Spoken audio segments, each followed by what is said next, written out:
Hello, hello. Hold on.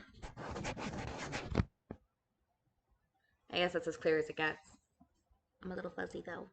I'm very fuzzy. Alright, so we are going to be starting on chapter 3 of Under the Oak Tree. Holy crap. This is chapter 3. This is only chapter 3. These chapters are huge. This entire book is only 11 chapters. So again, this is Under the Oak Tree. It is my favorite novel. This is an adult-only stream. I will be reading a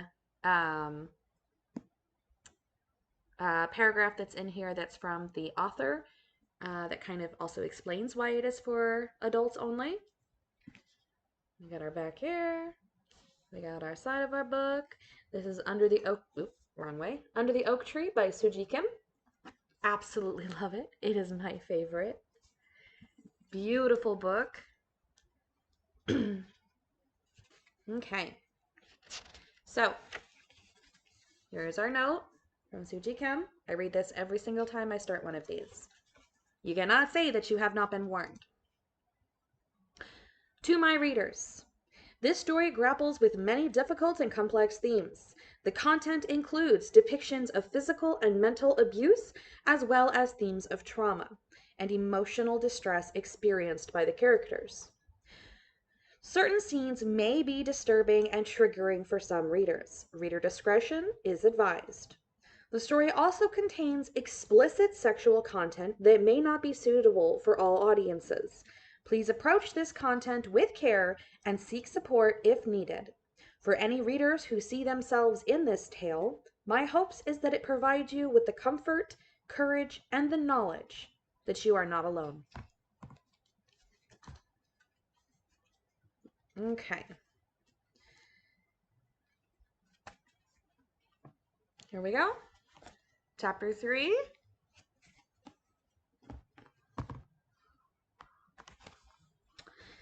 The carriage left the village and passed through vast swaths of farmland, moving slowly over the unpaved dirt roads. It was dark when they reached a smaller village near Utical Forest, and Riftan disembarked to identify himself at the village entrance. Maxi had never traveled so far by carriage, and she was drained. "We're staying the night here," Riftan said when he returned, retrieving a bedroll and lamp. "It's cold outside, so bundle up." Maxi fastened her cloak and pulled the hood over her head before stepping out of the carriage. Riftan put an arm around her shoulders and strode towards his men, the dirt crunching beneath his feet. The knight who had been talking with the village guard turned as they approached. "There aren't any suitable lodgings here, Commander." Riftan raised the lamp in his hand and quickly scanned the area. 4 or 5 unlit cottages stood clustered at the end of a winding dirt path. Following Riftan's gaze, the knight hastily added an explanation. "Those 5 cottages are fully occupied by farmers who were sent here for the harvest. There is an empty barn, however." The knight glanced uncertainly at Maxi. "Perhaps we could stay there for the night." Riftan frowned and turned to face the village guard. "Are there no suitable lodgings for the lady?" "Only cottages, sir, for housing farmers during the harvest season. We could have 2 of them emptied at your command, but even then, I'm afraid they're no place for a lady." "Still better than a barn," said Riftan. "You'll be rewarded handsomely if you can arrange it." Surprised, Maxi clung to Riftan's arm. I'm all right." It did not feel right to force serfs out of their cottages. They had been slaving away all day under the hot sun. Furthermore, she did not wish to spend the night alone in a dark, spooky cottage. Maxi squinted into the darkness and tugged at Riftan's sleeve. "I don't want to be alone." In the uncomfortable quiet that followed, Maxi slowly realized the implications of her words. She let go of Riftan's sleeve as if it were on fire, and her blood rushed up her neck. Riftan gave no reply, perhaps struck speechless by her shamelessness. She clutched at her dress and did not dare to look him in the eye. The knights exchanged awkward glances. Much to her relief, they soon changed the subject. "It's decided then," said one knight. "I'm starving. Let's get some rest." "You there," another knight called to the village guard. "Where can we find some water? We must look after the horses first." "There's a brook by the mill," said the guard. "This way." After the men dispersed, Riften took Maxi's hand in his. "We should go as well." Yes." She almost had to run to keep up with Riften's strides. Were it not for Riften's quick reactions, she would have tripped over the bumpy ground countless times. They followed the dirt path and came to a stop before a large wooden structure that had emerged out of the darkness. A few knights entered first and hung up their lamps. Maxi followed Riften inside and studied her surroundings. Everywhere the light reached, silken cobwebs gleamed like the tangled hair of ghosts. She would not be surprised if the barn was haunted. The wooden floorboards creaked unpleasantly beneath their feet and were so caked with dust that footprints appeared where they passed. Maxi tiptoed across the floor, afraid she might step on a bug or even a rat. The men, however, were completely unfazed. They threw down their bedrolls wherever there was space, and then swiftly shed their unwieldy armor. Riften, too, was spreading an ample amount of hay in the corner of the room as a cushion for his bedroll. "Over here," he called to Maxi. Maxi could not bring herself to lie down. Certain that the makeshift bed was infested with bugs, she managed to only perch at its edge. And though the barn was by no means small, it felt cramped, with 18 people inside. Riften took off his breastplate and greaves. After shoving the discarded armor to the side, he stretched and cracked his neck. "It'll be days before we find a comfortable bed. You'll have to bear it until we reach Anatole." Maxi nodded as she hugged her knees. She had never been in the same room as so many men, and she was nervous. The knights, however, were too busy lighting the brazier and preparing food to pay her any notice. One of the knights, returning from watering the horses, stuck his head into the barn. "Commander, there isn't enough fodder for the horses." "Then ask the guard where we can buy some grain," Riften replied matter-of-factly while he unclasped his leather belt. "We tried negotiating already," said the knight. "But he says the grain isn't his to sell. The granaries in this village all belong to Duke Croyso." Maxi flinched at the unexpected mention of her father's name. Riften pushed his hair back and clicked his tongue. "Seems he wants us to pay more." "Your orders, Commander." "Just pay him what he wants." "Perhaps we can give him a good scare so that we don't have to." The knight's words stopped when his eyes fell on Maxi. "On second thought, we shouldn't give the Duke any reason to find fault with us. Very well, just don't scold me later when you notice how light our purse has gotten." With that, the knight left. Maxi withered, realizing that the knights were far more hostile to her father than she had imagined. Perhaps that explained their indifference towards her. If she had been born with Rosetta's charming features, would things have turned out differently? The thought of her half-sister delighting in all the gifts and love letters brought to her by the knights who frequented Croyso Castle wilted what little confidence Maxi had. She was only pulled out of her self-torment when Riften left the fireside and approached her. She raised her head to a bowl full of freshly cooked potatoes, burned brown here and there from roasting in the fire. "Careful, they're still hot." Riften ignored his own warning. He grabbed a potato with a large calloused hand and swiftly took a bite. Maxi followed suit, gingerly wrapping one in her sleeve and peeling off its burnt skin to reveal the soft yellow flesh beneath. As she took a small bite, she was overcome by a wave of hunger and anxiety that had been keeping at bay. The roof of her mouth burned from the heat, but she continued to chew, swallowing bite after bite of the steaming potato. Even the chewy, half-cooked sections tasted like the rarest of treats. In no time at all, the entire fist-sized potato was gone. Riften had been watching her eat, and a peeled potato was already waiting for her. Maxi frantically waved her hands. "I've had my share. You should have it, Riften." "Just take it." He pressed the potato into her hands and snatched another one from the bowl. Without even peeling it properly, he bit off a large mouthful. She stared at her own potato, which had been peeled perfectly smooth. Then she brought it to her mouth and ate with gusto, stopping every now and then to blow away the scalding wisps of steam. Give me just a second. I'm going to go put my glasses on. Where are my glasses?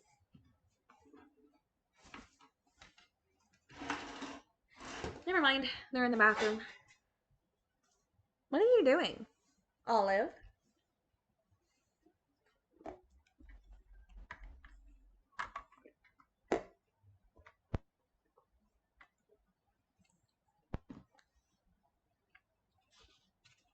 When her stomach was full, drowsiness began to take hold. Her fear of bugs already forgotten, Maxi laid her head down on the bedroll. The flame of the brazier in the center of the barn cast a dim light over the walls and ceiling. One by one the knights finished eating and retired to their bedding. Maxi had purposely refused the privacy of a cottage, but she was still embarrassed by the idea of sleeping in the midst of so many men. She pulled her blanket up to her chin. As she stirred, Riftan set aside the sword he was polishing and lay down next to her. He wrapped an arm around her, tightly, but Maxi pushed it away. Riftan, there are people here. No one gives a damn, so stay still. You're cold, aren't you? Riftan slid an arm under her neck and rubbed his cheek against her head. Unsure of what to do, Maxi peeked over his shoulder to see if anyone was watching them. Just as Riftan has predicted, no one so much as glanced their way. Even so, she did not have the nerve to stay pressed against his side. I'm all right. So could you move over a little? Can't you see she's embarrassed? You need to be more considerate. Maxi's head snapped up. A lean young man in his early to mid-20s stood a few feet away. He held a small lantern in his hand. Mind your own business, Ruth. Riftan grumbled. Go away. There's no need to growl at me like a watchdog, Ruth replied, his voice as irritated as Riftan's. I have no intention of harassing your lady. Maxi's eyes rounded with surprise. The young man, Ruth, spoke like he was scolding a feral dog, completely unfazed by Riftan's daunting presence. As Ruth's gaze settled on Maxi, she hastily sat up, and Riftan reluctantly followed suit. What do you want? Riftan asked. The night air is cold, so I took the liberty of bringing something for the lady. Ruth fished around in his pocket of his robes and pulled out a small stone. It shimmered faintly in the light. This is a firestone. I cast a spell on it to keep warm, so hold on to it. This is really for me? His unexpected kindness surprised Maxi. Ruth raised an eyebrow. Who else? Those men could sleep soundly even if you buried them naked under a pile of snow. His tone was scathing, and he did not seem to care who heard him. But you're different, my lady. By the looks of it, you have a delicate constitution. I'll be the one to suffer if you catch a cold, so consider this a preventative measure. His frankness surprised Maxi, but she understood what he meant. She could not allow herself to become anyone's burden, and she silently accepted the stone. Just as Ruth had promised, the warmth enveloped her. She stared at the stone in awe before she realized she had not expressed her gratitude. Thank you, Sir Ruth. A subtle look flashed across his face. I'm a sorcerer, not a knight. You can just call me Ruth. With that, he turned around and walked across the barn to his bed. Maxi was watching him, a blank look on her face. When Riftan plunked himself back down and pulled her toward him, he was clearly annoyed. You must be tired. You should sleep now. We leave at sunrise. Riftan snuffed out the bedside lantern. As if waiting for his cue, the other knights put out their lanterns one by one. In the growing dark, Maxi squirmed uncomfortably in Riftan's arms before a wave of intense fatigue overcame her. She closed her eyes, the steady thrum of Riftan's heartbeat soothing her like a lullaby. Soon she was deeply asleep, her qualms about lodging in a dirty barn all but forgotten. When morning dawned, the village brimmed with vitality, bearing none of the eerie silence that had plagued the previous night. Before the row of humble cottages was an endless field of rippling golden wheat, and the verdant beauty of Utical forest was visible just beyond. Maxi stepped out of the barn and washed her face with ice-cold water from the nearby brook. With wet hands, she combed out the vine-like tangles from her long tresses of hair. A cool breeze chilled her damp face, raising a trail of goosebumps down the length of her back. After wiping herself dry with her sleeve, Maxi returned to the barn. The knights had already finished packing, and they were assembled in front of the carriage. "Don't wander around alone," Riften scolded when he noticed her approaching. "I'm sorry." Maxi rushed to his side, apprehensive of the sternness in his voice. Riften frowned and lifted her into the carriage. "Monsters are frequently sighted in Utical Forest. Never wander alone." She flinched, reminded of the ogres from the first day of their journey. "I'll be careful." "Good. We have too much luggage loaded on the carriage now, so I'll have to ride horseback from here. Call out if you need me." Riften closed the door. Moments later, the carriage began to rattle down the bumpy dirt road. The wheat fields grew ever more distant through the window, and Maxi's vision was soon filled with a dense wall of trees. Rays of sunlight shone through the canopy of leaves, falling over the winding path like a veil of golden thread. The knights maintained a leisurely pace as they rode in formation through the cascading light. Maxi anxiously scanned the dense forest, searching for any monsters that might jump out and ambush them. Thankfully, her worries were for naught, and the journey progressed in peace. Before long, she slumped down in her seat, exhausted from the strain of her own fears while in the ever-shaking carriage. Her vigilance, after all, would do little to protect them. Eventually, the carriage came to a stop and Riften opened the door for her. "We'll rest here," he said. Relieved, Maxi hopped out of the carriage. Her stiff legs tingled unpleasantly as the flow of blood resumed. Stifling a groan, she bent forward awkwardly to rub them. Before she had managed a single stroke, Riften spread his cloak over a flat rock, motioned for her to sit, and began to massage the cramps from her legs. She glanced around, flustered.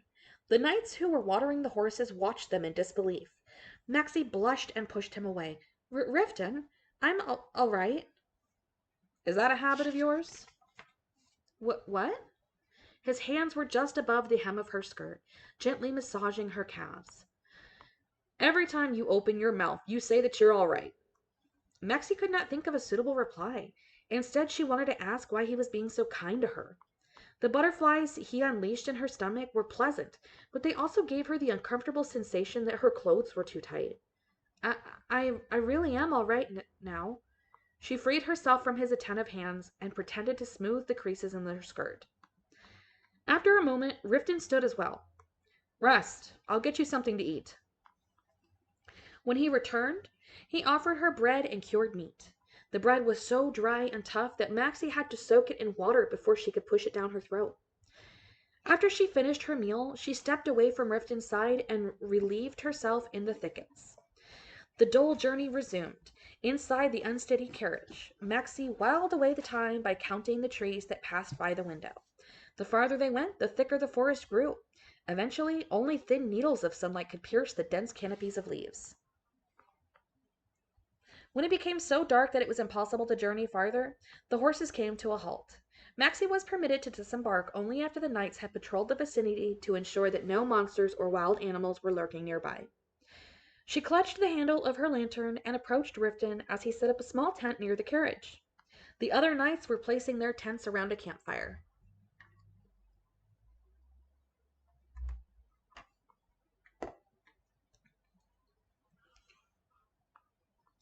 Riften hammered a stake into the ground to secure his tent and turned to face her. "These woods are thick with fog before dawn. We need these tents to protect ourselves from the frost." Maxi looked down at the small waist-high tent and bent down to peer inside. It did not look like it fit a single person. "Isn't it too narrow for two people?" She tilted her head quizzically, and Riften stopped hammering. He looked embarrassed. "I'm sleeping here alone," he said. "You'll sleep in the carriage."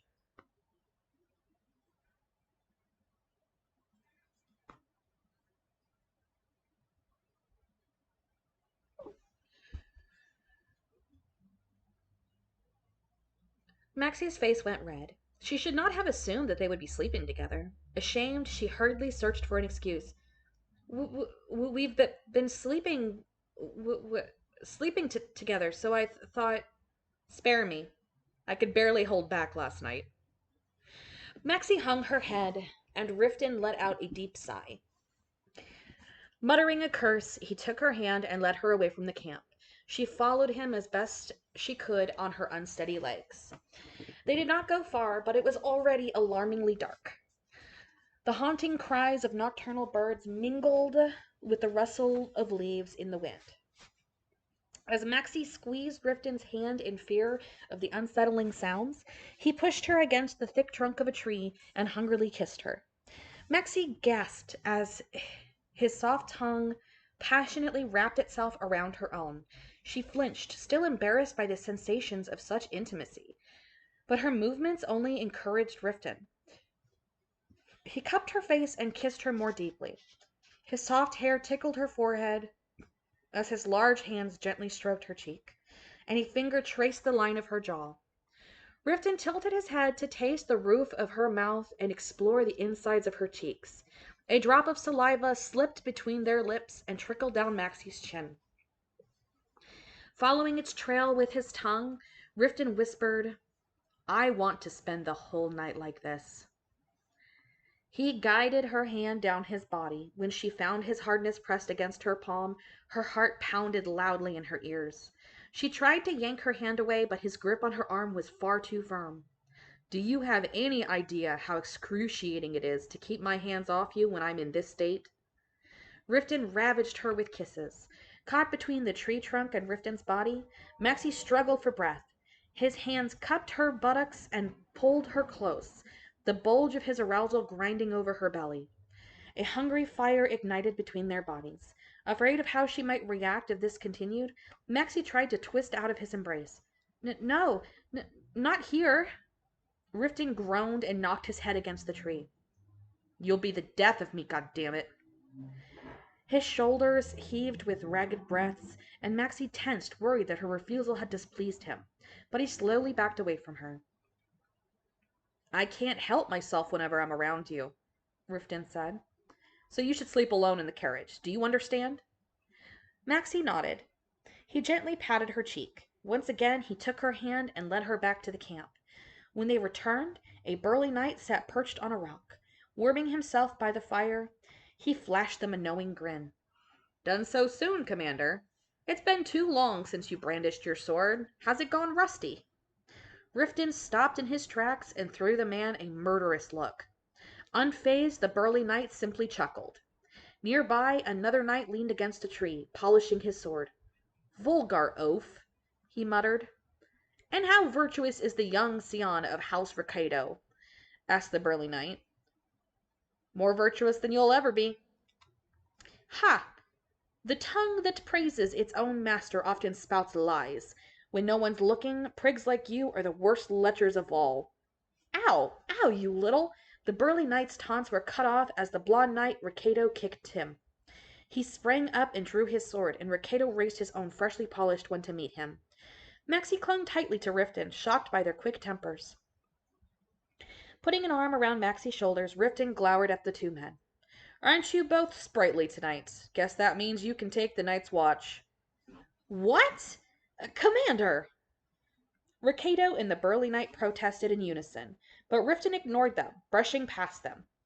Riften led Maxi straight to the carriage. She glanced anxiously back at the two men, who continued to glare at each other with murderous intent.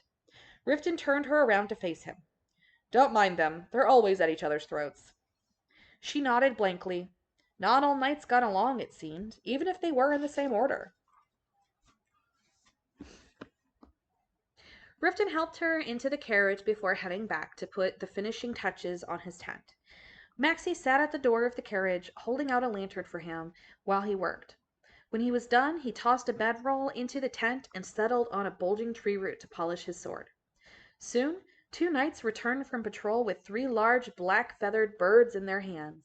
Grabbing the birds by the wings, the knights twisted and ripped, tearing the appendages off at the joints before discarding them on the ground. Then, with a swift motion, the bird's skin was pulled clean off. Maxi froze, unsettled by the gory scene. Next, the knights sliced off the legs with their daggers before casually tossing them onto a growing pile of feathers. As her stomach churned, Maxi hastily withdrew to the interior of the carriage.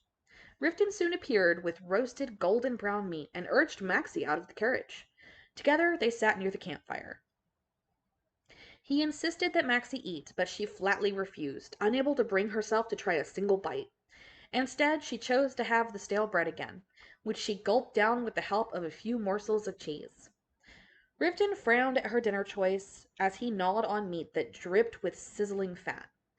"It'll take another day to get out of this place. You should eat more." I'm I'm eating my fill." It was true. She was continually cramming food into her mouth whenever it was offered, knowing there would be no end to Riften's nagging if she did otherwise. He raised an eyebrow as if he had something to add, but shrugged instead and directed his attention to the food in his hands.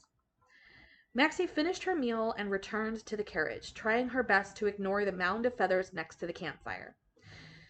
The chilly air thickened as the night wore on. One by one, the knights entered their tents. Maxie spread her bedroll on the seat of the carriage and lay down, but the cold seeped through her skin and into her very bones. Out in the night, the occasional howl of wild animals and the rustling of leaves punctuated the quiet. Unable to sleep, Maxie quietly opened the door and looked down at Riften's tent. For a reason she could not explain, the sight of his long legs jutting out from the tent put her mind at ease. She closed the door and lay back down. But sleep still would not come. She was haunted by the cries of birds that sounded like mournful calls to their lost brethren. After pulling the blanket over her head, she plugged her fingers in her ears.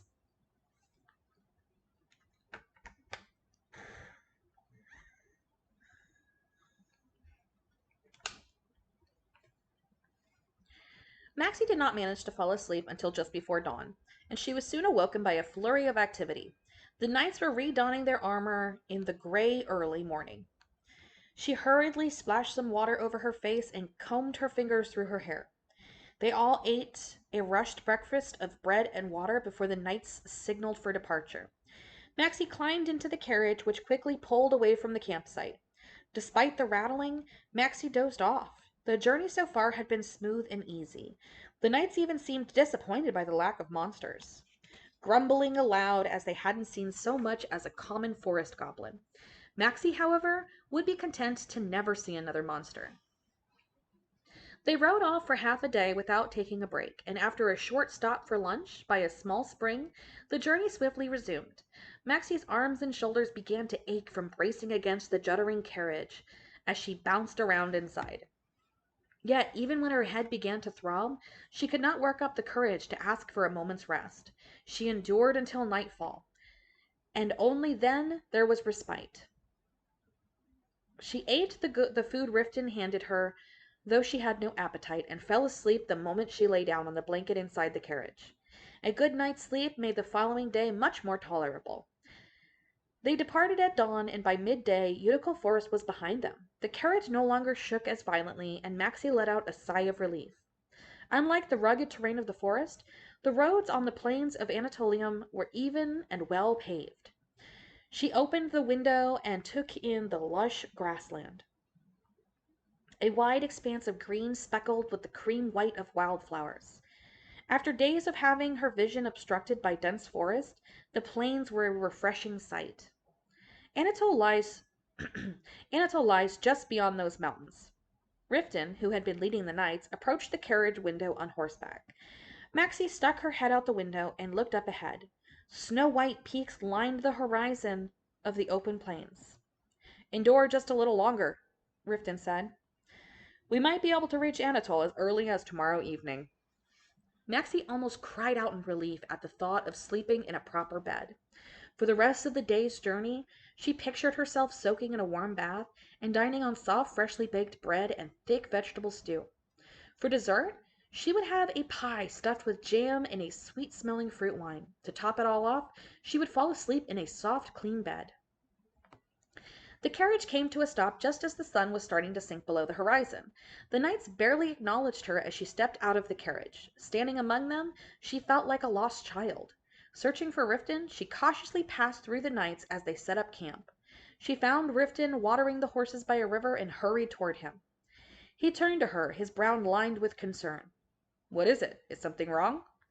Maxie could not bring herself to admit that she felt uneasy when he was not in her sight. Instead, she bent over and pretended to wash her hands.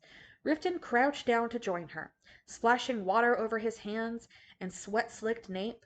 His long, muscular neck glistened in the sunset like heated copper. She stole a furtive look at him, and he ran a hand through his windswept hair. Once again, his handsome features set butterflies churning in her stomach. Riften pointed at her feet. "Your skirt is getting wet." His words snapped her out of the reverie, and Maxi quickly stood. Her skirt, dirt-streaked from days of travel, was now heavy with moisture where the hem had touched the water. She clutched her dress and tried to rub away the mud for a while. Riften watched her in silence. Then he got down on one knee. "Let me help." It's all right." Maxi was about to take a step back when he gave her a pointed frown. She hesitated, recalling his question from the other night. Was it really a habit of hers to always say she was all right?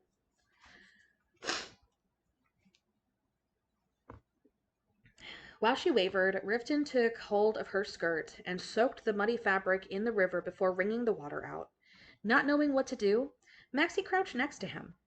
Knights valued honor more than their own lives, and a knight would never bow his head before anyone but his sworn lord. Yet Riften always stooped before her over the most trivial affairs.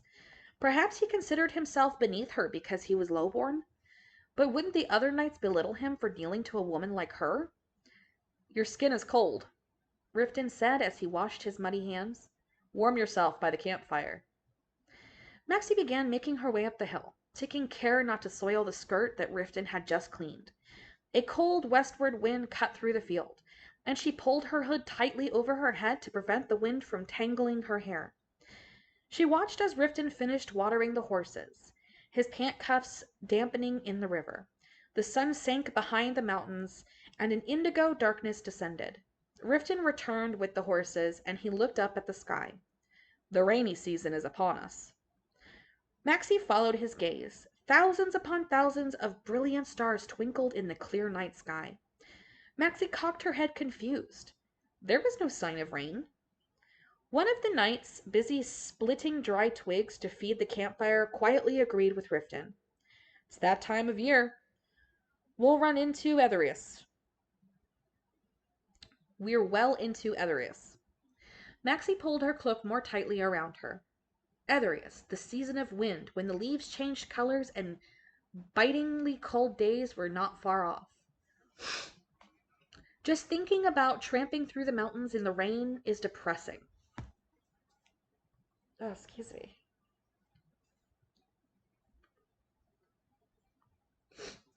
"Just thinking about tramping through the mountains in the rain is depressing," grumbled another knight as he warmed his hands by the fire. "Your armor gets heavier, your greaves sink into the mud." "We'll arrive in Anatole before that," said Riften. "No need to worry." "Have you forgotten about the capital?" The grumbling knight furrowed his brow and glanced at Maxi. "We'll be departing again in just a few days. We already lost time because of our detour. No good will come of keeping King Reuben waiting." Maxi stood next to Riften, huddled against him like a duckling to its mother. "It can't be helped once the monsoon starts," said Riften as he bound the horse's reins to a stake and plunked himself down by the fire. Maxi quickly settled in next to him. Ricado, listening silently until now, replied to Riften's nonchalance in disbelief. "Will the hero who defeated the great dragon disobey the king's summons over a rainstorm?" "Who said anything about disobeying? I'm only suggesting a slight delay." "We've wasted enough time. If we keep the king waiting any longer—" Ricado's words stung Maxi like the tail end of a whip. Blood drained from her face, and she bunched her skirt in her fists. Riften's face hardened. "Ursuline Ricado, watch your mouth." The knight's lips twitched as if they had more to say, but Riften's menacing voice forced his mouth shut. A heavy silence shrouded the camp. The crackle of burning firewood is the only sound until one of the knights finally spoke. His tone was blithe, almost flippant. "I agree with the commander," he said, scratching his head. "I don't want to enter the capital looking like a rain-drenched mongrel. 3 years we fought in that campaign. At least let us return in shining armor." "Fool!" Ricado scowled. "Our appearance is all you care about."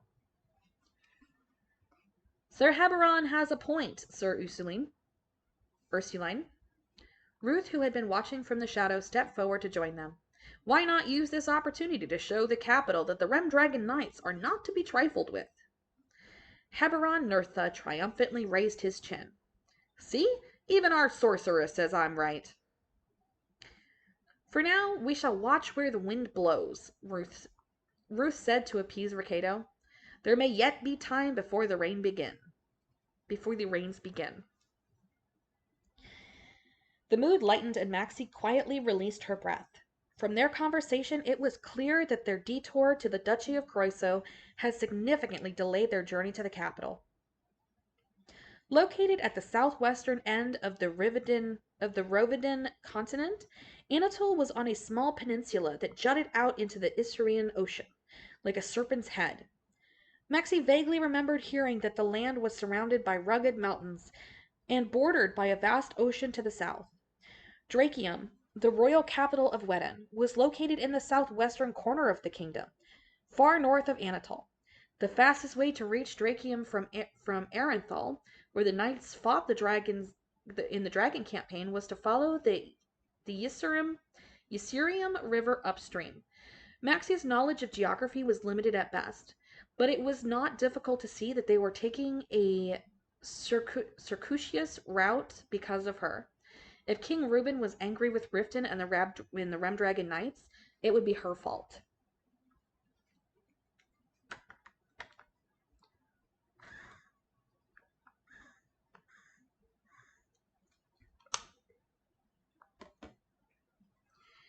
Maxi understood why Sir Ursuline was so anxious to reach the capital. Riften had turned down King Reuben's offer to the princess's hand in marriage, and now he ignored the king's summons, which was intended to honor his victory in the dragon campaign. Her guts twisted. It can't be because of me. There must be some other reason. What kind of knight would disobey a king's summons just to bring his wife home? She dismissed her initial worries. It was simply absurd to think that Riften had gone to such lengths for her. In this age of lords, the power of kings had declined. The lords owned vast tracts of land, and the manpower required to maintain those holdings often exerted greater influence than that of the kings. But unlike the monarchs of the other 6 kingdoms, the king of Wedden still held considerable power. King Reuben III had earned the fealty of hundreds of high-ranking knights through displays of sheer might. It was implausible that Riften would shirk his duties to such a king just for her. Come, said a knight who had carved a wheel of cheese while the others argued. There's no need to tire ourselves with fruitless arguments. Let us eat. As the knight distributed pieces of cheese, Riften passed Maxi a cup of wine. She drank it to wash down the dry bread that she had already come to loathe. After a dinner of salted meat, bread, and cheese, she stepped back into the carriage. Despite her exhaustion, she could not fall asleep. Her thoughts wandered to the following evening, when she would arrive at her new home. What would Anatole be like? Just a few days ago, she had been trembling in fear. Now, a sliver of hope flickered in her heart. Perhaps I'll be able to start a new life. Fearing disappointment, Maxi suppressed her fragile hope. My good fortune won't last forever. Not only had she escaped the threat of divorce, but she also had broken free of her father. And her fearsome husband was not a heartless man after all. On the contrary, he was kind. It was too many good things all at once, and Maxi knew that the goddess of fortune seldom smiled. Pulling the blanket up to her neck, she resolved to be brave, come what may. The sun was at its zenith when they arrived at the foot of the mountains the following day. A narrow road led into the valley, where it was guarded by a small watchtower. 4 sentries hastily came out to greet the knights, before leading them to a small pavilion, where they were able to sit at a table for a proper meal of hot stew and roast potatoes. After sating their hunger, they rode on again. They decided to take the most direct route to Anatole in hopes of arriving before sundown, which meant that Maxi had to step out of the carriage and ride with Riften. She had ridden ponies before, but never a war horse. Perched awkwardly in front of Riften, she nervously gripped the saddle. Riften locked an arm around her waist and drew her close against him. It's a shortcut, so it'll be a bumpy ride. Lean on to me if you want to rest. Maxie did not want to be a burden, but with her riding skills lacking, it was impossible not to hold on to him as they rode through the mountains. She desperately clung to the arm around her waist, certain that she would fall off the horse at any moment, but at no point did Riften utter a single unkind word. After they had been riding a while, a knight at the lead of their formation shouted down the line, "Commander, there are 5 werewolves about 2 Thradrians up the road." Thradians up the road. The other knights drew their swords. Paralyzed with fear, Maxi gripped Riften's arm, her knuckles bone white. "You better not make me take care of it," Riften bellowed to the knights. "Of course not, Commander," said Haberon. "I've been itching for some action." With that, he charged forward, and up ahead the snarls of werewolves could be heard. Maxi trembled in terror, and Riften pulled her close, allowing her to bury her face in his chest. "It'll be over soon," Riften said, his tone firm but soothing. "Keep your eyes closed." Maxi shut her eyes and pressed her hands to her ears, but she could not block out the sounds of clashing swords and the echoing bestial roars. "Commander, above you!" Maxi looked up reflexively and shrieked. Quick as lightning, a dark-furred monster with a humanoid body and the head of a wolf jumped from its branch, pouncing at their horse. But before the creature could reach them, Riften sliced it cleanly in half mid-jump. Maxi found herself looking down at the werewolf's bloody corpse, unable to comprehend what had happened. Riften, his cloak splattered with blood, clicked his tongue in annoyance. "Can't you even count, Gable? There were 6, not 5. Gable, the knight who had scouted ahead, scratched his head in shame. "These are black werewolves. Some can use concealment spells." Riften snorted and spurred his horse forward. Werewolves lay dead everywhere, their battered and broken corpses sprawled over the tree roots that protruded from the ground like coiled snakes. With practiced indifference, the knights wiped their swords clean and remounted their horses. Their incredible strength shook Maxi to her core. She had read about werewolves many years ago, and she knew that they had bones as hard as cast iron and skin as tough as chainmail. They were difficult to kill, even with the swords of steel, yet Riften's blade had split one such monster in 2. "We should hurry. There might be more of them around," said Ruth, scanning the area. The knights nodded and urged their horses into a gallop along the sloping path. Maxi clenched her teeth to stop them from biting her tongue. For countless hours they rode over rocky, thickly wooded mountain paths. When they finally cleared the peak, Maxi was greeted with a breathtaking view. She was spellbound. Beyond the wide open plains lay a sizable village, enclosed and protected by gray stone walls. "That is my land, Anatole," said Riften, pointing at the village. "Our people are mostly mercenaries or miners. There are serfs too, but the land is ill-suited for cultivation, so they mostly raise sheep, chickens, and goats." As she listened, Maxi surveyed her new home. Pastures sprawled before a towering gate, and a precipitous... Dear God, how do I say that? Precipitous?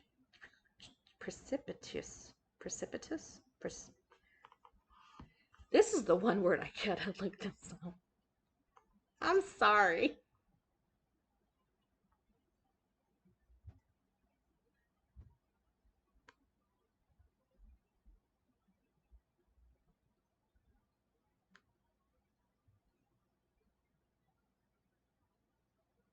Precipitous. Okay. And a precipitous mountain overlooked the village. On the mountainside, as an enormous golem-shaped fortress jutted out from the rock. Calypse Castle. Solitary and intimidating as it's intimidating in its immensity, reminded her of Riften. It may not seem luxurious on the outside, but the castle is quite nice on the inside. Riften sounded nervous as he spoke of his home. And compared to most castles, it's of a decent size. Maxi turned to him with incredulous eyes. The stone fortress covered half the mountain. Was this what he considered a merely decent size? Perhaps Riften was comparing his castle to Croyso Castle, which was twice as large and built in the spectacular architectural style of the fallen Roman Empire. We can renovate the interior if it isn't to your liking. Riften continued uneasily. I can order furnishings to make the castle as splendid as your father's, though it won't be easy to change the exterior. The castle may look dreary on the outside, but that can't be helped, damn it. There are a lot of monsters this far south, so... are there many monsters? Maxi asked in alarm. Riften groaned and rubbed his face with one hand. There's nothing for you to worry about. You see how tall those walls are? They were the first thing I built when I was granted this land. Years of construction went into them, all for the sake of protecting the village. No monster can set foot inside. I'm not worried. Maxi could sense his agitation, but she was not just trying to placate them. The walls really did look formidable and secure. Enough talk, Commander, a knight called from behind them. We're famished. Riften pulled on his reins, and the warhorse galloped down the hill. Maxi squinted as the wind buffeted her face. Her hood blew back, and her hair unfurled from its knot and lashed about in the wind. Soon they reached the gates of Anatole. The Ram-Dragon Knights have returned! Several of the knights announced their arrival in unison. Open the gates! When the guards saw the white dragon crest on the knight's armor and robes, they immediately opened the gates. Inside, a crowd gathered to welcome the great lord who had defeated the fearsome dragon. When they saw Riften, they cheered in unison. Rosem Wigru de Calypse, the incarnation of Wigru. Overwhelmed by the booming shouts, Maxi buried her face against Riften's chest. To be called the incarnation of Wigru, the legendary hero, was the greatest honor a knight could hope for. Peasants abandoned their work and rushed to join the chorus, raising their pickaxes high above their heads. Women dressed in their best clothes waved bright handkerchiefs, forming a sea of fluttering colors. Miners stood on their carts to greet them. Builders cheered from the roofs, and children, their faces covered with soot, beamed with white toothy smiles. Maxi had never seen anything like this. A staggering number of people were chanting Riften's name, all in thronging concert, as if unified by an invisible conductor. This was so unlike the world she had known before. It was the opposite of her father's lavish but frigid castle, where the servants' heads were perpetually bowed in fear. A warm vitality filled the air, and the people's faces lit up with joy and pride. Commander, one of the knights in the retinue called, the people have arranged a welcome feast for us. They've been preparing since they received news of the victory. Riften waved his hand dismissively. I must return to the castle without delay. The rest of you can go and enjoy yourselves. He spurred his horse forward. It reared and galloped at full speed down the flagstone-paved road. While the people crowding the sides of the road rained flowers upon their returning lord, Maxi watched the flying petals, her eyes damp with emotion. The people were not cheering for her, yet her heart was racing. Riften, on the other hand, remained utterly composed as they rode on. He was so emotional sometimes, but at other times he wore such a cold expression that she could mistake him for a granite statue. The man baffled her. Anatole was so large and full of such vigor that it was impossible to think of it as just a backwoods village. Its wide roads and village square were densely lined with shops, inns, and cottages that were built 3 to 4 stories tall. As the knights made a beeline for the taverns along the brook that flowed through the village, finely dressed prostitutes leaned out of the windows to blow kisses their way. Some even pulled down their bodices to reveal their breasts. Maxi gaped at the scandalous scene. Let's hurry, whispered Riften, as more people flocked to the road. Maxi nodded, and the horse bounded across the square. Past the brook was a long ride up a gentle slope that was bordered by thick rows of trees. When they finally made it to the end, they were greeted by a moat and stone walls the color of ash. Clearly expecting their lord's arrival, the guards quickly lowered the drawbridge. As the bridge creaked open and revealed what lay beyond, Maxi's eyes widened with awe. The castle was even more magnificent up close. They crossed the bridge and passed through the gates into an expansive courtyard, flanked by the training grounds and what must be the guardhouse. Calypso's castle resembled a fortress more than a residence, but it was impressive nonetheless. After passing the guards, they entered the castle's inner gate. "We're here," said Riftan. They climbed a steep ramp and found themselves just outside the main keep. Maxi took in the structures one by one. Bleak gardens, colossal stone buildings, and an imposing tower. In front of the steps leading to the main keep, some 4 dozen servants stood in neat formation, their heads bowed. "Welcome back, my lord," said the stocky man standing at the head of the gathered servants. "We are happy to see your safe return."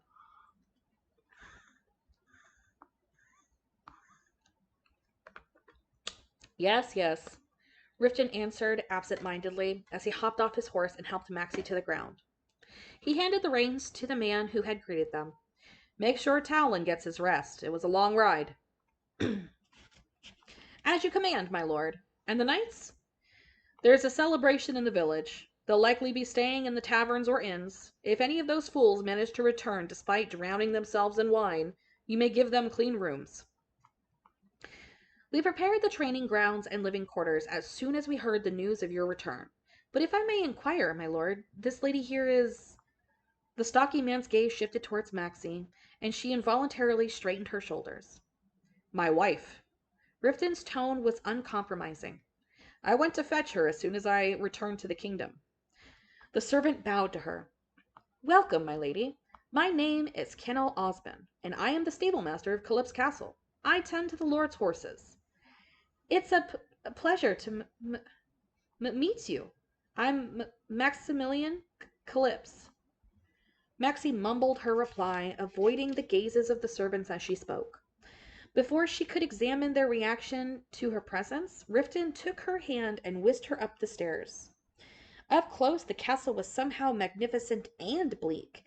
In most castles, the steps leading up to the great hall were decorated with brilliant assortments of flowers, plants, and sculptures. Here, there was only a spacious but neglected pavilion and a lone leafless tree. It seemed no one had attempted to landscape the courtyard. The castle's interior was no better, and Maxi shivered as she followed Riftan into the drafty, dimly lit hall. The floor was made of clay tiles, not marble, and was illuminated by nothing but an old chandelier, hung precariously from the high ceiling. The main hall was completely bare, and even the grand stairway that connected the entrance to the banquet hall was conspicuously uncarpeted. Riftan strode into the center of the room and surveyed the hall. He whipped around, his voice brimming with fury. "What is the meaning of this?" The servants who had accompanied him inside paled at the question, but Riftan was unrelenting. "Didn't I order the castle to be refurbished before my return?" "We did as you commanded, my lord," an old servant answered. "A new carpet for the drawing room, new furniture, oil for the lamps, and the large quantity of expensive candles you requested." "That's not what I asked for. I wanted you to make the castle look as spectacular as possible." Riftan's voice intensified. He ran a hand through his hair, his breath quick with frustration. "I sent you more than enough gold." "Did you mean for the entire sum to be used for refurbishments, my lord?" The old man spoke uncertainly, struggling to mask his distress. "We are not accustomed to spending such large amounts of gold without knowing your express wishes." "I said I was leaving everything to the steward's discretion," Riftan snapped. "Look at this mess. How could you let this happen?" His eyes prowled over the castle's dark and ghastly interior. The servants exchanged looks, their faces white with fear. Not even a silver-tongued sycophant could describe Calypso's castle as anything but poorly kept. The staircase was missing balusters here and there. Instead of glass, the windows were covered by a foggy film that had faded yellow with time, and not a single curtain had been hung to insulate the room against the season's chill. It had almost felt warmer outdoors. "Times were good without your lord here, were they?" Riftan's tirade continued. "You've all grown lax." We did our best to redecorate the castle as you commanded," said the old servant. "We even replaced the beds and the old furniture so you could rest comfortably as soon as you returned." "How dare you make excuses?" "Riftan, Maxi tugged at his sleeve, unable to bear his stormy mood. I want to rest now. Riften flinched and gazed down at her, then lifted her into his arms. Maxi flailed her limbs in surprise. Riften! Stay still. You said you needed rest. I can walk. Put me down. Ignoring Maxi's protest, Riften ascended the stairs. At the top was a vast hall with an intricately patterned russet carpet, which ended at a heavy oaken door. Riften strode down the hall, and when he reached the door, he propped Maxi up with one arm and twisted the doorknob with the other. At least the room's in a better state, he said as he stepped over the threshold and set her down on the bed. Maxi took in the neat and cozy bedchamber, her eyes bright with curiosity. The floor was covered with a patterned carpet, and a wooden pillar engraved with elegant patterns stood in the center of the room. The bed was flanked by a fireplace and a large arched window. The glow of the setting sun filtered in through the glass, illuminating the long divan and shelf set against the wall. Gauzy curtains hung from the corners of the luxurious cherrywood bed, and Maxi brushed her fingers across the delicate fabric. The bedding, too, was delightfully soft, made of thick fleece. It seemed the bedroom at least had received special attention from the servants. Everything here must seem so shabby in your eyes, said Riften, watching Maxi uneasily. When she gave him a puzzled look, he dragged a hand over his face and spat out a curse. Damned fools! I clearly told them. No, this room is lovely. The castle, too. And the bed is wonderful. Don't bother. I've seen Croyso Castle enough times to know better. Compared to your father's castle, this place is like a barn. No, that's not true. But Maxi's denial must have rung hollow, for it failed to wipe away his frown. She cast her gaze down, resenting her foolish tongue. Riften shot her an irritated look. It's your job to decorate our home. The castle wouldn't have fallen into such disrepair if you'd only come here sooner. In the Lord's absence, it is the lady's duty to manage the castle. I'm sorry. Don't apologize. What I mean to say is, why don't you decorate this place as you like? I'll give you as much gold as you need. You can buy whatever you want. Expensive ornaments or new carpet. Maxi blinked at the unexpected suggestion. Riften continued animatedly. Women love to decorate and pick out furniture, don't they? I can get you more servants to help. His face glowed with expectation, but Maxi broke into a cold sweat. She had paid little attention to her nursemaid's lectures about a lady's duties, doubting she would ever have an opportunity to perform them. She had never put those lessons into practice, and her confidence in her abilities was as miserable as the courtyard below. You don't want to? Riften asked when she did not answer right away. Maxi hurriedly shook her head. She would do anything to prevent her husband's generosity from ending. Days of travel had taught her one thing for certain. Riften Calypse did not have the slightest clue what kind of treatment she had suffered at Croyso Castle. As far as he knew, Maxi was a refined noblewoman who had grown up in luxury, the beloved daughter of the powerful Duke Croyso. And as unpolished as Riften was, he was still making every effort to treat her accordingly. Maxi's mouth went dry, and a faint nausea prickled her throat. Her father was likely at the root of this misunderstanding. Ashamed of his eldest daughter's stutter, Duke Croyso had never presented her to high society. Instead, he confined her to the castle, playing the part of a doting father committed to protecting his sickly daughter. The public knew her as the cherished but frail daughter of Duke Croyso. Riften, too, seemed to believe that carefully crafted rumor. Riften could see with his own eyes how dull and plain she was. Maxi could not understand how he saw her as someone worth doting on, but she resolved to draw out the misconception for as long as possible. If he discovered that she was no refined noblewoman, but a reviled, unwanted pest of a daughter, he would feel deceived. Riften had already endured 3 years of an exhausting campaign because of their unwanted marriage. How demoralized would he be to then find out that his wife was nothing but a nuisance to her family, and one they were glad to be rid of. he would have more than enough reason to curb his generosity. Maxi anxiously clutched her skirt, unable to bear the thought of Riftan despising her or pitying her. She was not sure which would be worse. She wanted him to think of her as a high-born lady who had wanted for nothing. So instead of admitting that she had little experience ordering servants around and knew nothing about managing a castle, she simply dipped her head in a shallow, uneasy nod. That's what your wish, Riftan's face lit up. I'll tell the steward to get the ledgers ready. Don't worry about the money. The castle is yours to decorate. He gently tousled her hair, absently wrapping a few locks around his fingers. This is your home now. Home. The word burrowed into her heart, and Maxi held her breath against the flutter in her chest. He means nothing by it. I shouldn't read too much into it. I'll do my best to make this place cozy, Maxi said with feigned confidence. Good. Riftan smiled, satisfied, and planted a kiss on her cheek. Maxi shied away, suddenly aware that they were now very much alone. Her body smelled acrid from days of traveling without bathing or changing her clothes. She took a step back. I would like to bathe.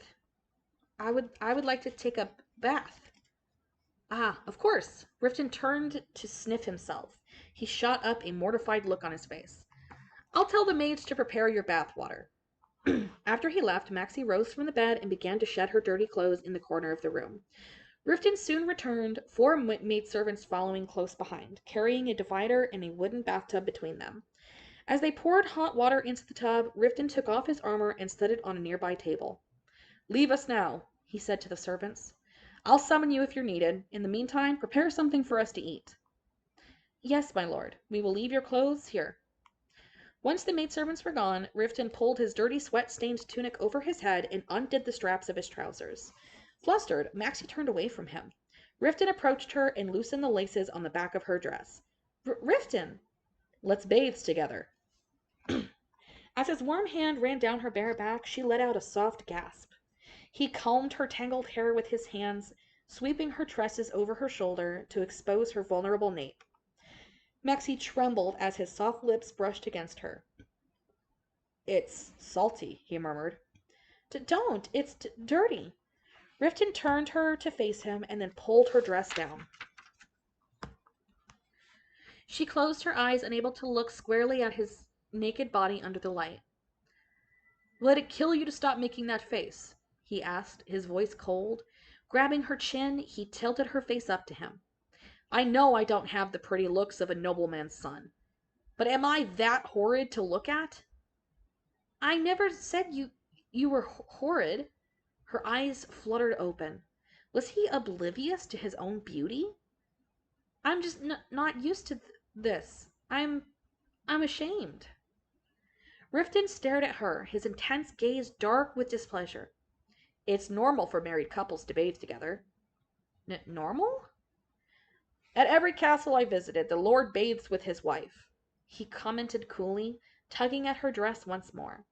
Maxi wanted to ask how he knew, but she closed her mouth when her dress slipped down and pulled at her feet. She focused her attention on the light from the fireplace, its warm glow softly illuminating the room. It's not strange at all, Riftan assured her. Did you know, in the north, it's customary for the lady of a castle to wait on visiting nobles and knights as they bathe? He gently massaged her shoulders. Maxi's eyes went round. Will I be expected? Will that be expected of me too? You jest. A savage grin spread across Riftan's face. Any fool who dares to make such a request, I'll personally bathe in the Stemnu River. I am the only one you need to tend to. Come. As Maxi imagined Riftan tossing another man into the river of the underworld, his brawny arms wrapped around her waist and they entered the bath. Water spilled over the rim. Maxi sat against the edge of the tub, hugging her knees. Riftan, on the other hand, shamelessly relaxed his body in the water and leaned his head against the tub. Is the water too hot? It's all right. Chin deep in the water, Maxi curled into a ball and tried to avoid touching his long legs. After a moment watching her, Riften pulled her toward him and placed her on his lap. Riften! Let me wash you. He picked up a bar of soap from a small table set near the tub. She tried to free herself, but his grip around her waist was so tight she could not budge. Riften began to rub the soap over her shoulders and neck. I can do it myself.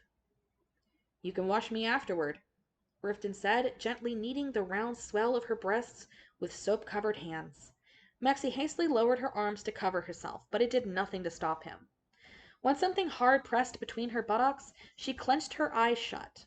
Riften's hands continued to glide through the warm water, exploring her waist and massage the knots out of her muscles before washing her tangled hair. As he carefully rinsed her hair clean, Maxi began to relax. Now wash my hair. Riften breathed in her ear when he was finished.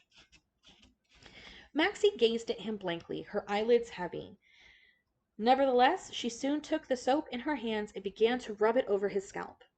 When Riften lowered his head so she would not strain her arms, his hot breath rolled across her breasts. Suppressing her embarrassment, Maxi carefully worked her fingers through his soft hair. Riften gently licked the droplets of water that pooled in the hollow pit of her collarbone. It was not unlike bathing a large dog. He could not stay still, and he was intent on licking everything he could reach. It reminded her of her father's hounds, when she was little and used to sneak out and play with them in the garden. The hounds had splashed water all over too, just like Riften.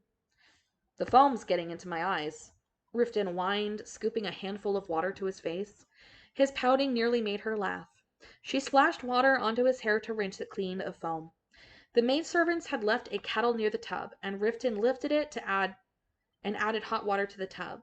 The knots in Maxi's muscles softened like jelly. Shoulder deep in the steaming water, she began to doze off. Tension had held her exhaustion at bay, but her fatigue now became an all-consuming haze. In this state of half-sleep, Riften's touch was deeply soothing. Maxi. He purred in her ear and pulled her against his chest.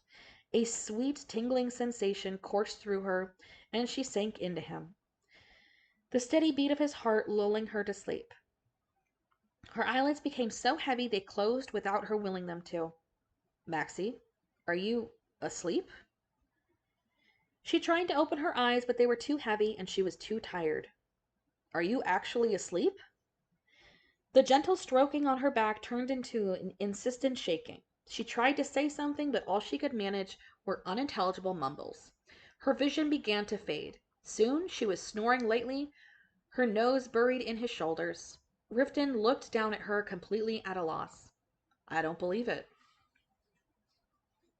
A blinding ray of sunlight pried open Maxi's eyelids. Her limbs ached and her head throbbed.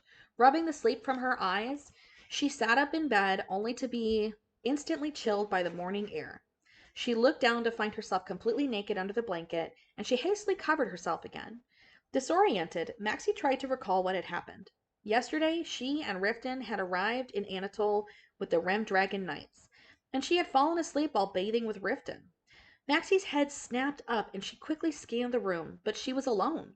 Riften's robe lay next to the fireplace, where a few stubborn embers still glowed brightly. Where had he gone? From the bed, she searched the room for something to wear. A neatly folded chemise lay on the window-side shelf.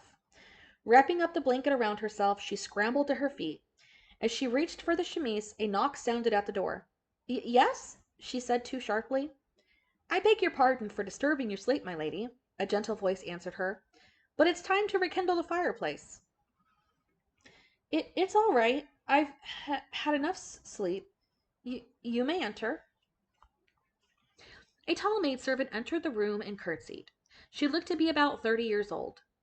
My name is Ludus Ain, she said. I will be serving you beginning today.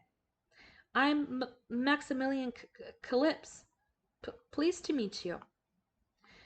You retired to bed without dinner last night, Ludus responded courteously, showing no signs of surprise at Maxi's stutter. Shall I send for your breakfast now? I would like to change first. One moment. I shall help you get dressed after I tend to the fire. Ludus took out a few logs of firewood from her basket and fed the embers, occasionally stirring them with a poker until flames crackled to life again. When she was done, she brought Maxi a stack of folded clothes. Maxi quickly slipped on a linen undergarment and a thin chemise, while Ludus filled a small wash basin with warm water and a few drops of scented oil.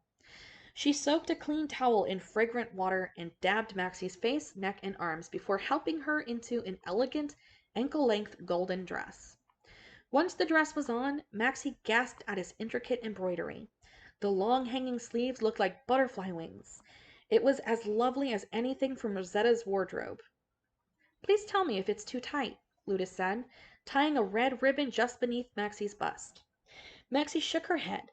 She hardly recognized the woman in the mirror. Her pale face was radiant, perhaps due to her good mood, and her unruly auburn hair elegantly complemented the gold of the dress.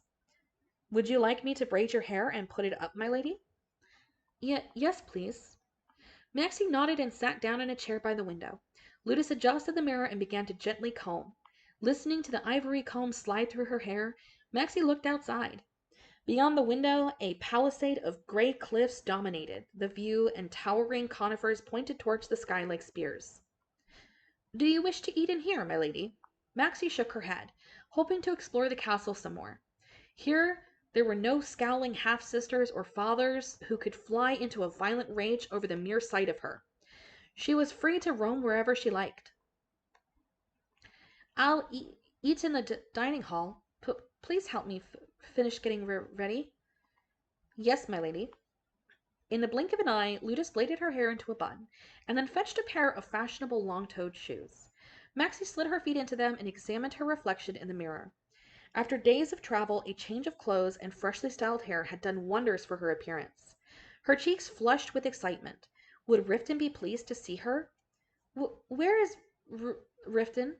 I mean Lord Calypso? "I'm told the Lord went to the training hall at dawn," Ludus answered, looking concerned. "My lady, do you feel unwell?" No?" Maxi cocked her head, unsure how Ludus had gotten that impression.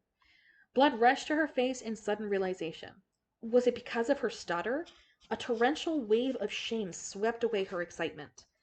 Uh, I... I'm all right." Her shaky voice sounded awful even to her own ears. Unable to bear the embarrassment any longer, Maxi made straight for the door. "My lady!"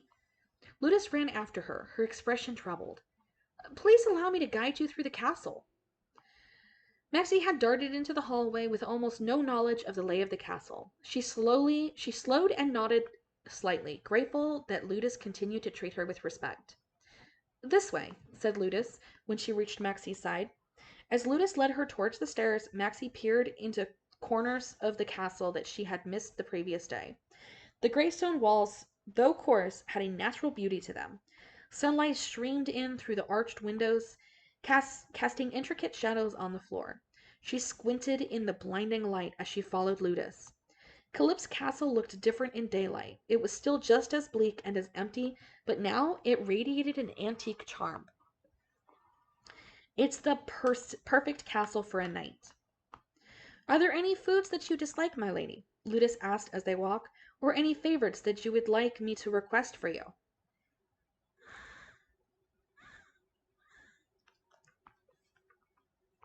Not really."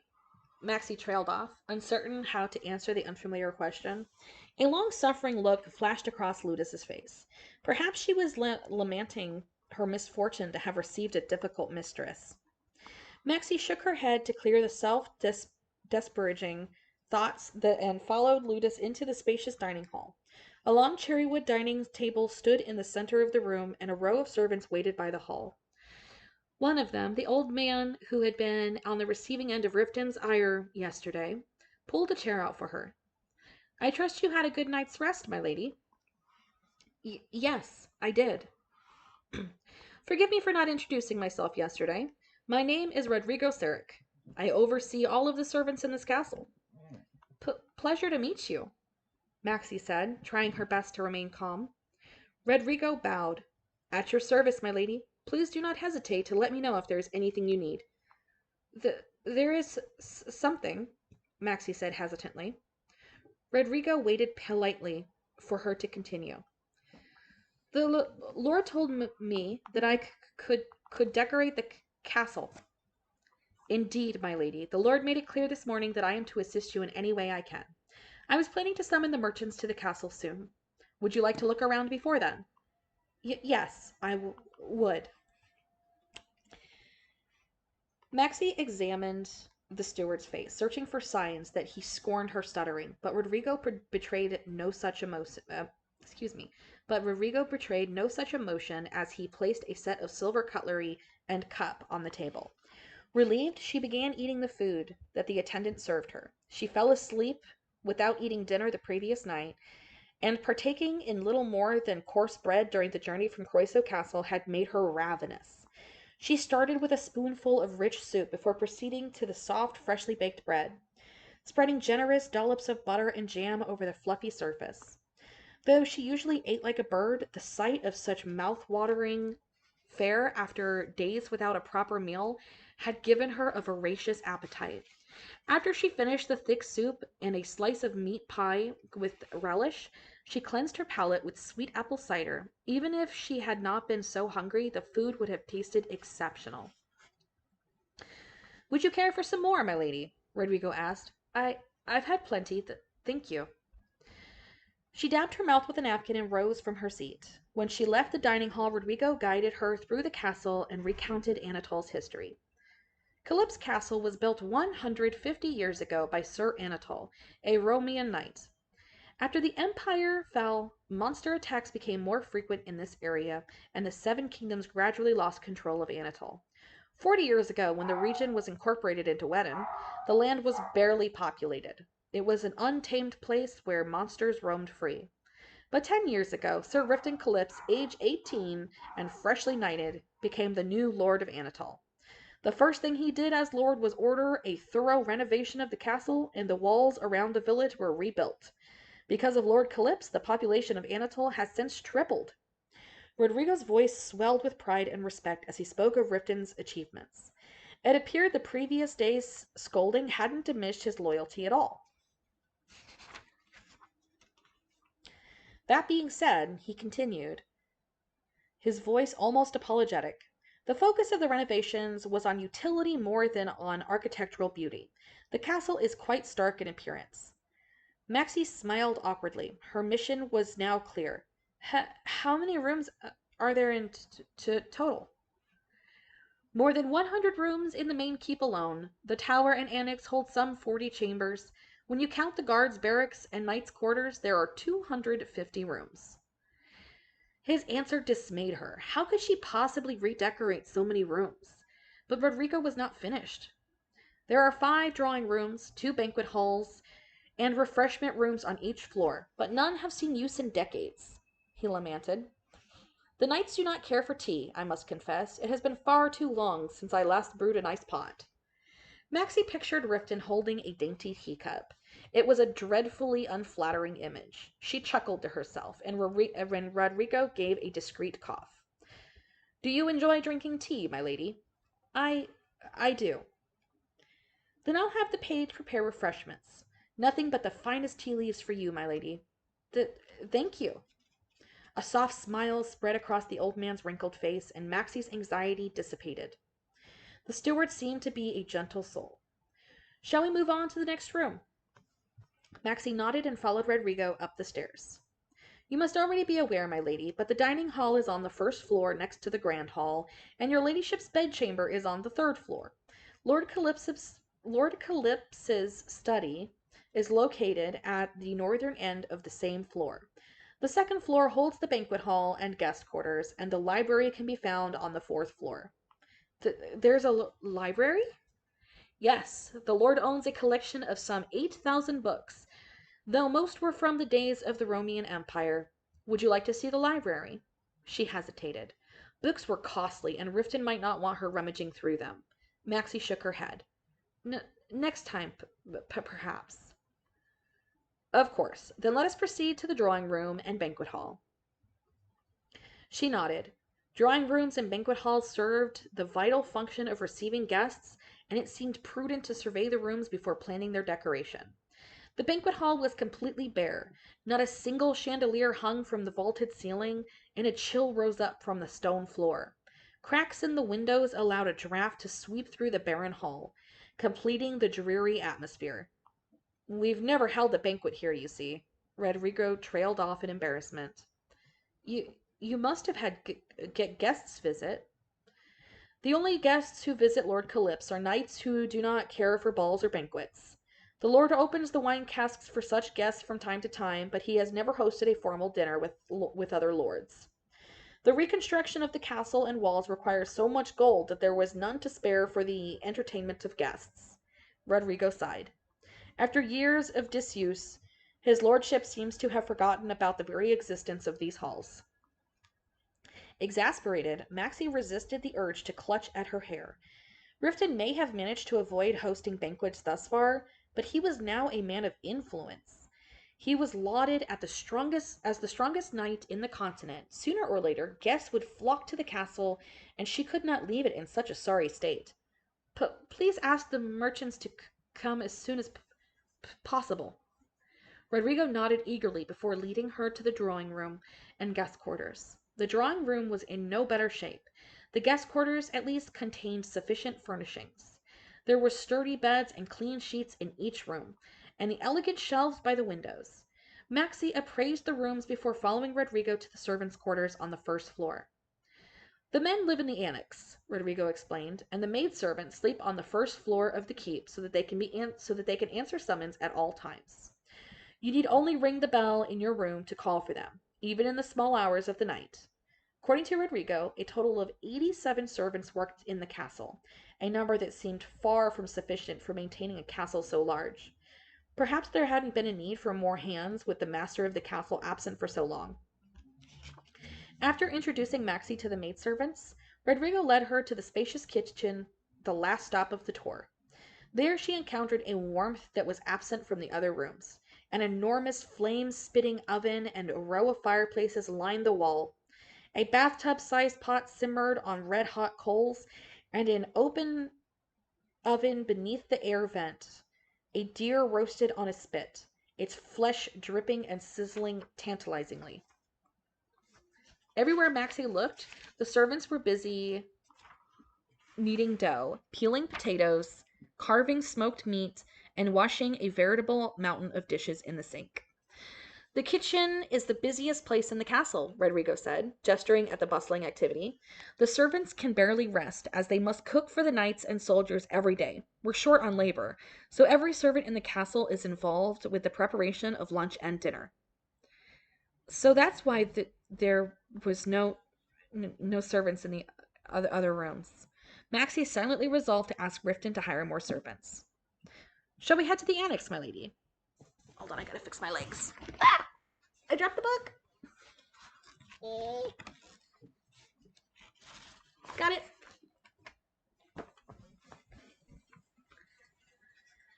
Okay.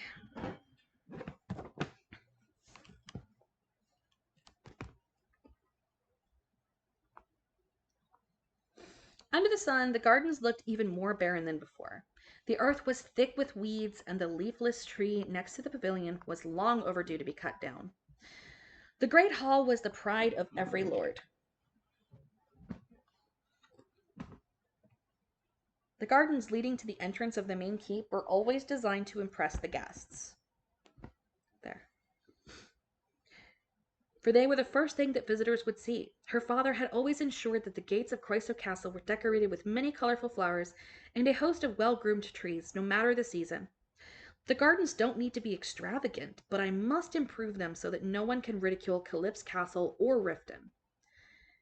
Is there no gardener?" Maxi asked with a frown. "The servants usually take turns cleaning the gardens," answered Rodrigo, wiping the sweat from his forehead. "That is to say, we do not have any gardeners." The servants could not be blamed. It was the responsibility of the lord and lady to keep the castle presentable. When Riften departed for the log campaign, the task should have fallen to Maxi. She finally understood her husband's earlier rebuke. Maxi rubbed her temples, overwhelmed by the amount of work to be done. "I'd like to see the annex now." Certainly, my lady, this way. She followed Rodrigo through the gardens and along a narrow dirt path. A few ancient-looking oak trees cast delicate shadows on the ground. In the past, Rodrigo said, the annex was the residence of Lord Anatol's kin, but it has since been renovated and now serves as lodging for the squires. Are there many squires here? Around 30, I would say. After Lord Calypse became commander of the Remdragon Knights, many lords sent their sons here. After a period of apprenticeship, they will be knighted and formally inducted into the order. Rodrigo came to a halt. Ah, it's their training hour. Maxi stopped beside him. In a wide clearing at the end of the path, a group of youths who looked no older than 15 stood in neat rows, wooden swords in their hands. Shall I announce your presence, my lady? No, I don't wish to disturb them. We can see the annex later. Maxi waved her hands in agitation as she spoke, but quickly froze.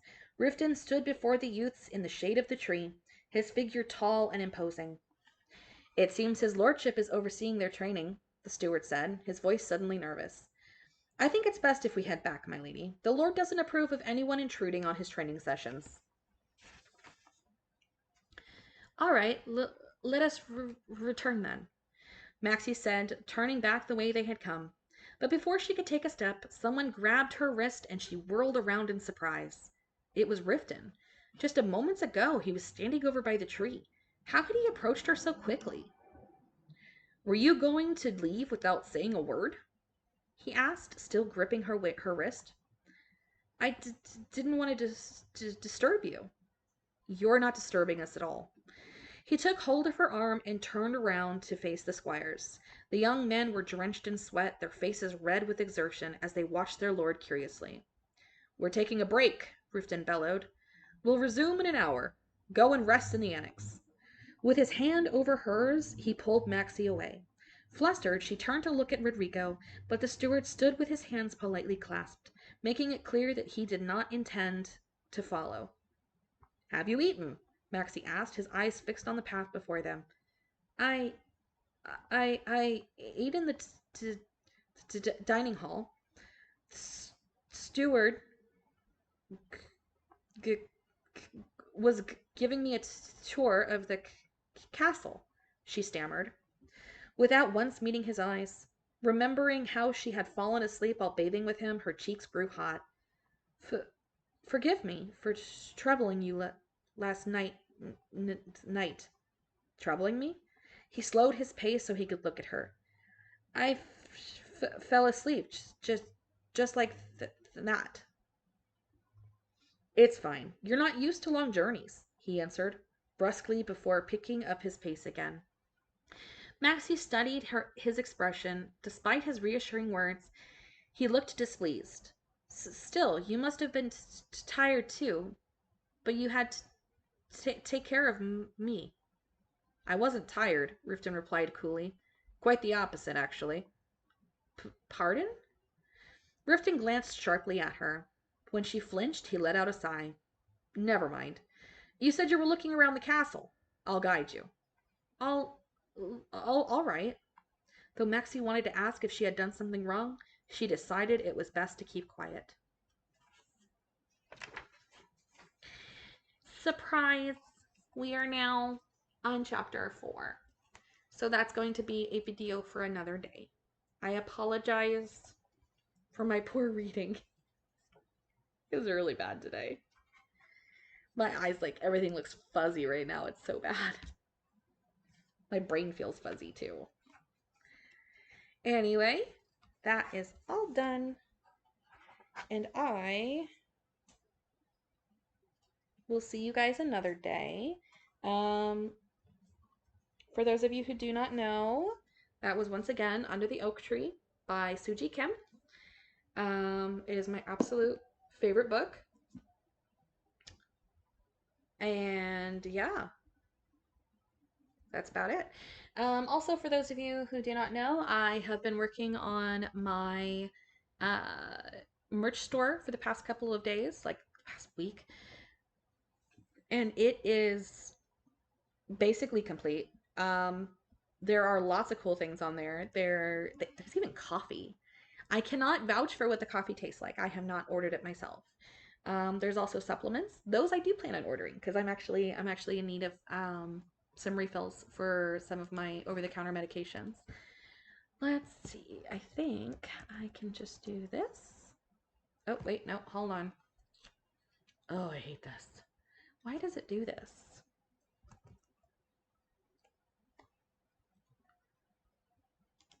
I need to log in to my own Twitch on here.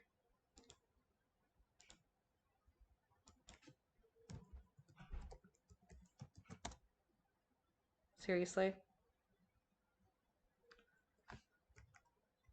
What's my password?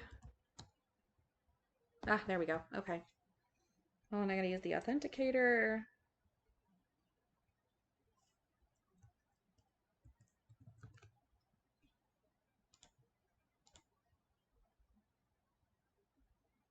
There. Ta-da! There's the link for it. It's in the chat. It is Linktree. So LINKTR dot full stop period, whichever you want to call it. EE. We're gonna do backslash LadyCodyBug, and that has my merch store link on there. So feel free to check it out. There are some really, really cheap things. There are things that the item plus shipping is under $10. So highly recommend checking it out. I mean, honestly, like I would buy more things if I wasn't in debt right now. But I will come back to read chapter 4 probably tomorrow. Wait, no, not tomorrow. I'm busy tomorrow. So probably either Friday or Sunday. We will see. But I will see you guys next time. Bye bye.